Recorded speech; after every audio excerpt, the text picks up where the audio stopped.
Assalamualaikum warahmatullahi wabarakatuh. Halo semuanya. Kita dari kelompok satu akan mengajak kalian untuk mengenali apa itu IPO. Sebelumnya saya akan memperkenalkan anggota kelompok saya. Kita beranggotakan 8 orang yang terdiri dari Alvira, Farhan, saya sendiri Feldian, Jose, Faujan, Reski, Sherly, dan Susan. Sebelumnya, IPO itu apa?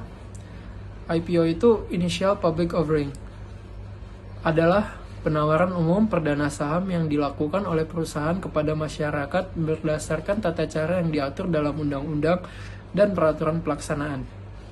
Dalam IPO, perusahaan akan memperoleh dana dari masyarakat yang membeli efek diterbitkan oleh perusahaan. Sementara itu, masyarakat akan menjadi pemegang saham perusahaan. Pengertian IPO menurut para ahli. Menurut Hartono dan Ali pada tahun 2002, IPO merupakan penawaran saham di pasar perdana yang dilakukan perusahaan yang hendak go public. Saham adalah satuan nilai atau pembukuan dalam berbagai instrumen finansial yang mengacu pada bagian kepemilikan sebuah perusahaan. Lalu menurut Fahmi, IPO atau Initial Public Offering adalah saat pertama sekali atau awal bagi perusahaan go public.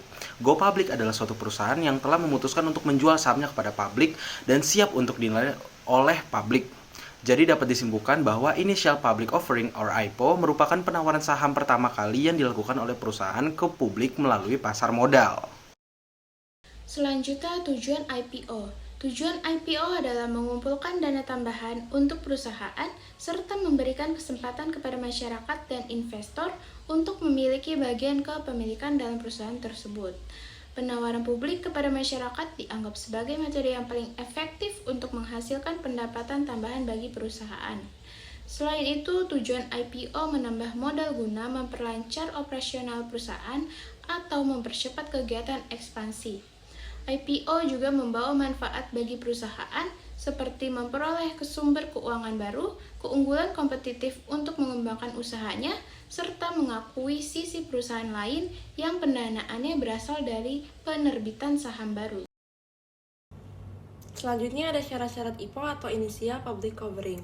Untuk melakukan IPO sendiri, perusahaan harus mendaftarkan dirinya terlebih dahulu ke Bursa Efek. Namun, sebelum mendaftarkan diri, ada beberapa syarat lagi yang harus dipenuhi untuk melakukan Initial Public Offering ini. Yang pertama, perusahaan harus memiliki aset nyata minimal 100 miliar.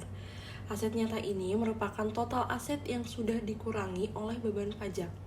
Dan besaran nilai aset bisa jadi bukti kalau perusahaan tersebut mampu mengelola asetnya dengan baik, sehingga modal yang mereka dapatkan dari Initial Public Offering ini dapat mereka kelola dengan baik juga. Yang kedua, memiliki struktur organisasi yang jelas. Perusahaan yang memenuhi syarat IPO harus memiliki struktur organisasi yang jelas karena nantinya dapat menentukan siapa CEO-nya, orang-orang dalam jajaran direksi, dan lain sebagainya. Para pimpinannya juga memiliki reputasi baik dan kemampuan bisnis yang mumpuni. Investor juga pasti akan memilih untuk berinvestasi di company dengan pemimpin yang kompeten.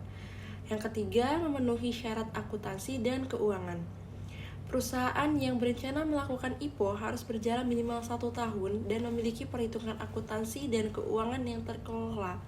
Tapi selain itu, perusahaan tidak boleh mengalami kerugian selama 2 tahun terakhir. Yang terakhir, ada batas minimal saham IPO yang ditawarkan. Syarat terakhir dari IPO adalah jumlah saham yang akan company tawarkan. Jumlah minimal adalah 150 juta lembar saham. Jumlah minimal pemegang sahamnya ada 500 orang. Dan sedangkan harga per lembar sahamnya harus Rp100 atau lebih. Berikut ini adalah mekanisme IPO yang harus dipersiapkan oleh perusahaan di Indonesia untuk bisa melakukan IPO di BII.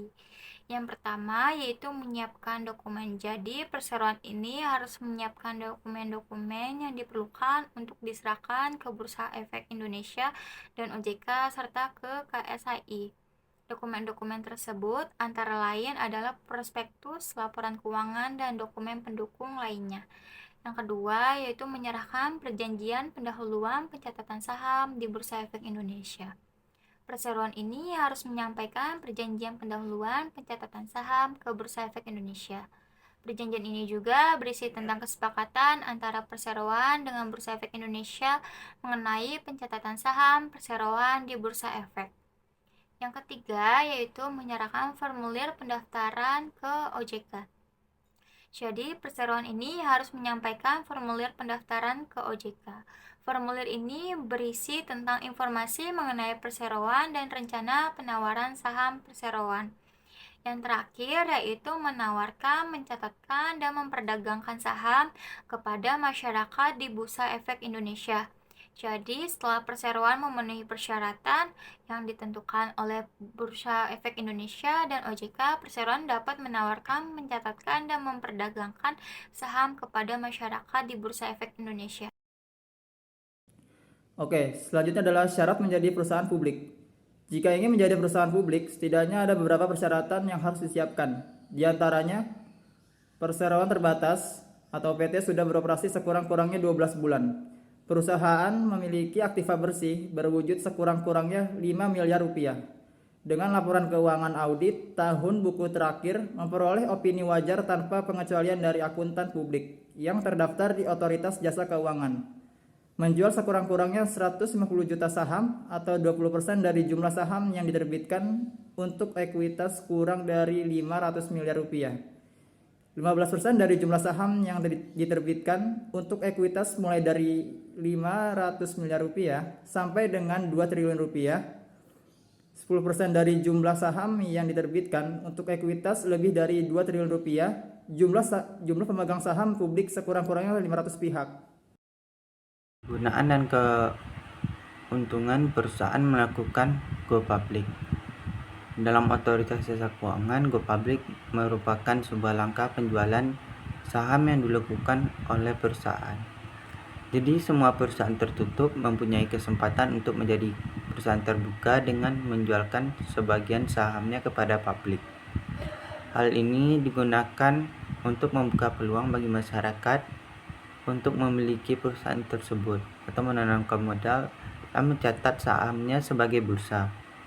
Manfaat perusahaan melakukan go public yaitu yang pertama memperoleh sumber pendanaan baru, yang kedua meningkatkan nilai perusahaan, yang ketiga meningkatkan citra perusahaan, yang keempat mempertahankan kelangsungan usaha, yang kelima insentif pajak. Kesimpulan dari pemaparan yang sudah dilakukan kelompok kami mengenai IPO ialah penawaran saham terbuka pada masyarakat melalui pasar modal. Banyak sekali keuntungan didapatkan perusahaan ketika melakukan IPO, diantaranya yaitu akses pendanaan dari pasar saham, peningkatan kepercayaan untuk mendapatkan akses pinjaman, dan mendapatkan citra baik bagi perusahaan. Sekian pemaparan dari kelompok 1 mengenai IPO, kurang dan lebihnya mohon dimaafkan. Billahi taufiq wal hidayah. Wassalamualaikum warahmatullahi wabarakatuh.